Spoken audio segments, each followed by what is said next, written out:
Welcome to Punjabi class. Good morning students. How are you? Hope you are very well at home. This is your Punjabi teacher from Vashisht School, Unna. बेटा आज हम पढ़ेंगे साहित्य माला पंजाबी पाठ पुस्तक में से आपका जो पाठ नंबर है 3, तू मेरा पिता तू है मेरा माता, श्री गुरु अर्जन देव जी की रचना है। बेटा प्रीवियस वीडियो में हमने पहला और दूसरा प्रसंग सहित व्याख्या की थी। आज हम करेंगे प्रसंग सहित व्याख्या नंबर है 3। ठीक है। जी जंत सब तुद उपाए, जित जित पाना तित तित लाए, सब किच कीता तेरा होए नाही किच असाड़ा जियो। पहले है औखे शब्द बेटा, उसके अर्थ है उपाय पैदा किता, सिरजे उपाय पैदा किया जा सिरजय, असाड़ा असाडा जा हमारा। ठीक है। इसके प्रसंग है उपरोक्त काव्यटोटा साहित्य माला 10वीं पाठ पुस्तक विच दर्ज श्री गुरु अर्जन देव जी की रचना तू मेरा पिता तू है मेरा माता विचों लिया गया है। श्री गुरु अनुसार मनुख लई माता पिता रिश्तेदार ते भैन भरा जां भैन भाई सब वो प्रभु है जां वो परमात्मा ही है। मनुख का असली जीवन आसरा वो परमात्मा ही है। इसकी व्याख्या देखते हैं। व्याख्या है गुरु जी फरमाते हैं कि वो सर्व शक्तिमान ने ही इस संसार के सारे जीव जंतु सिरजे हैं। सर्व शक्तिमान वो परमात्मा नूं कहा गया है कि उसने ही संसार के सारे जीव जंतुओं नूं सिरजिया है, भाव के बनाया है, उसनूं पैदा किया है। वो अपनी इच्छा अनुसार सारिਆਂ ਨੂੰ ਕੰਮ ਤੇ ਲਾਉਂਦਾ है।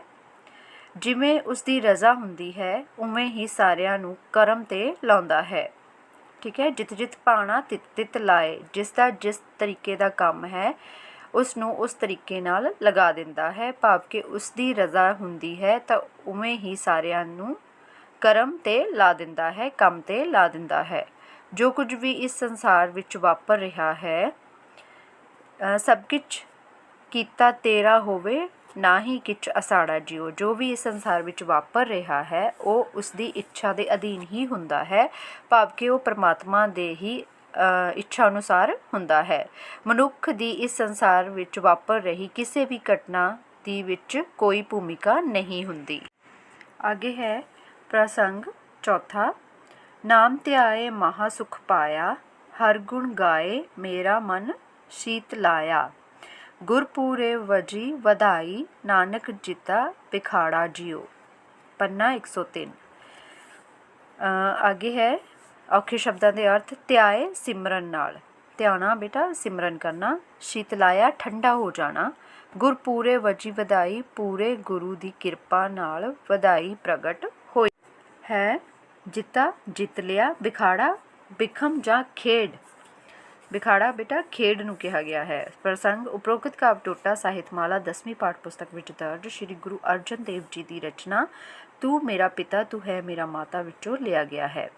परमात्मा मनुख लई सब कुछ है, परमात्मा मनुख लई सब कुछ है। इस तो बिना इस संसार विच मनुख का सहारा कोई भी नहीं बन सकता। वो इस संसार नूं अपनी इच्छा अनुसार ही चलाता है, इसलिए उसकी रज़ा विच राज़ी रहना जरूरी है। ठीक है बेटा। जो परमात्मा है उसकी रज़ा मननी या उसका भाणा मनना मन के चलना ही सही है। ठीक है। उसकी रज़ा या उसकी मर्जी तो बगैर कुछ नहीं हो सकता। व्याख्या प्रभु नूं सिमरन नाल याद करन नाल नाम जपन नाल ही मनुख जीवन का वास्तविक सुख हासिल करता है। नाम ते आए महा सुख पाया। इसमें क्या बताया गया है कि जदों असी परमात्मा का नाम सिमरते हाँ ਜਾਂ परमात्मा का नाम जपन नाल ही मनुख दे जीवन का जो वास्तविक सुख है वो ही तां ही हासिल कर सकता है जद उस परमात्मा का नाम जपना है। उसका गुण गायन करन नाल उसकी सिफत सलाह नाल मनुखी मन नूं ठंडक महसूस हुंदी है।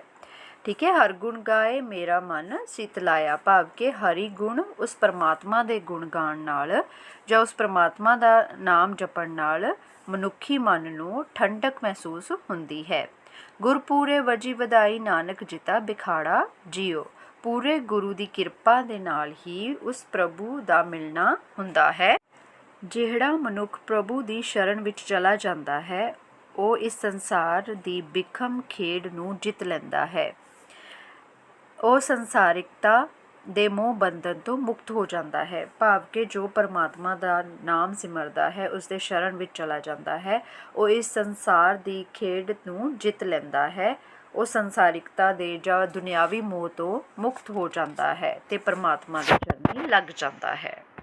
इसके साथ ही बेटा ये चैप्टर जो है तू मेरा पिता तू है मेरा माता, इसके प्रसंग सहित व्याख्या कंप्लीट है। आगे हम पाठ नाल संबंधित प्रश्न उत्तर करांगे। प्रश्न नंबर 1 है तू मेरा पिता तू है मेरा माता का केंद्री भाव लिखो। ठीक है, सबसे पहले है केंद्री भाव। श्री गुरु अर्जन देव जी अनुसार परमात्मा ही मनुख का सिरजनहार ते पालनहारा है। उस वर्गा कोई होर कोई नहीं है ਜਾਂ ਕੋਈ ਨਹੀਂ ਹੈ। ਇਸ ਸੰਸਾਰ ਵਿੱਚ ਕੁਝ ਵੀ ਵਾਪਰਦਾ ਹੈ, ਕੁਝ ਵੀ ਘਟਨਾ ਹੁੰਦੀ ਹੈ, ਉਹ ਉਸ ਦੀ ਰਜ਼ਾ ਅਨੁਸਾਰ ਹੀ ਹੁੰਦਾ ਹੈ।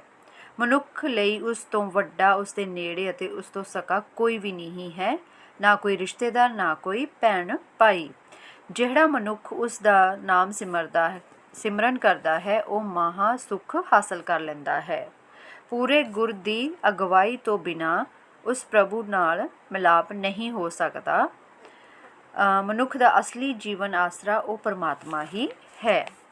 आगे है प्रश्न नंबर 2 श्री गुरु अर्जन देव जी ने परमात्मा नाल किहड़े रिश्ते स्थापित करके सत्कार प्रगट किया है। उत्तर है श्री गुरु अर्जन देव जी परमात्मा नाल माता पिता ते भरा दे रिश्ते स्थापित करके सत्कार प्रगट करदियां होया कहंदे हन कि परमात्मा मनुख लई सब कुछ है। ਉਸ ਤੋਂ ਬਿਨਾਂ ਇਸ ਸੰਸਾਰ ਵਿੱਚ ਮਨੁੱਖ ਦਾ ਕੋਈ ਹੋਰ ਸਹਾਰਾ ਨਹੀਂ ਬਣ ਸਕਦਾ। ਭਾਵ ਕਿ ਇੱਕ ਪਰਮਾਤਮਾ ਹੀ ਉਸ ਦਾ ਸਹਾਰਾ ਹੈ ਅਤੇ ਉਸ ਦੇ ਲੜ ਲੱਗਣਾ ਚਾਹੀਦਾ ਹੈ। ਪਰਮਾਤਮਾ ਹੀ ਇਸ ਭਵ ਸਾਗਰ ਤੋਂ ਪਾਰ ਲੰਘਾ ਸਕਦਾ ਹੈ।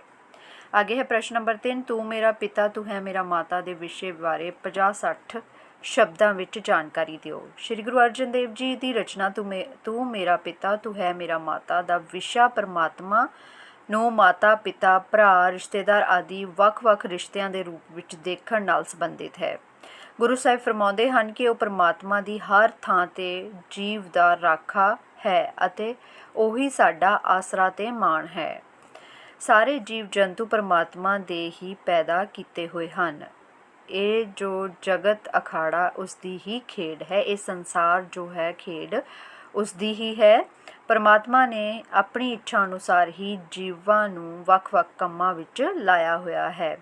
ਪਰਮਾਤਮਾ ਦੇ ਨਾਮ ਸਿਮਰ ਕੇ ਹੀ ਆਤਮਿਕ ਸੁੱਖ ਦੀ ਪ੍ਰਾਪਤੀ ਕੀਤੀ ਜਾ ਸਕਦੀ ਹੈ। ਠੀਕ ਹੈ ਬੇਟਾ, ਪਰਮਾਤਮਾ ਦੇ ਨਾਮ ਤੋਂ ਬਿਨਾਂ ਸਾਨੂੰ ਇਸ ਸੰਸਾਰ ਨੂੰ ਪਾਰ ਕਰਨਾ ਬਹੁਤ ਹੀ ਔਖਾ ਹੈ ਅਤੇ ਸਾਨੂੰ ਪਰਮਾਤਮਾ ਦਾ ਨਾਮ ਸਿਮਰ ਕੇ ਹੀ ਸਾਨੂੰ ਆਪਣੀ ਮਨ ਦੀ ਜੋ ਅਸਲੀ ਸੁੱਖ ਹੈ, ਮਨ ਦੀ ਸ਼ਾਂਤੀ ਹੈ, ਉਹ ਹੀ ਪ੍ਰਾਪਤ ਹੋ ਸਕਦੀ ਹੈ ਜਦੋਂ ਅਸੀਂ परमात्मा ਦਾ ਨਾਮ ਸਿਮਰਨਾ शुरू कर ਦਿੱਤਾ ਜਾਂ परमात्मा ਦੇ लड़ लग गए। ठीक है बेटा, इसके साथ ही ये आपका जो पाठ नाल संबंधित प्रश्न उत्तर सन। नेक्स्ट वीडियो में हम अपने जो वस्तुनिष्ठ प्रश्न उत्तर वो करेंगे। ठीक है, बहुविकल्पी क्वेश्चन आंसर। ओके बेटा, टेक केयर।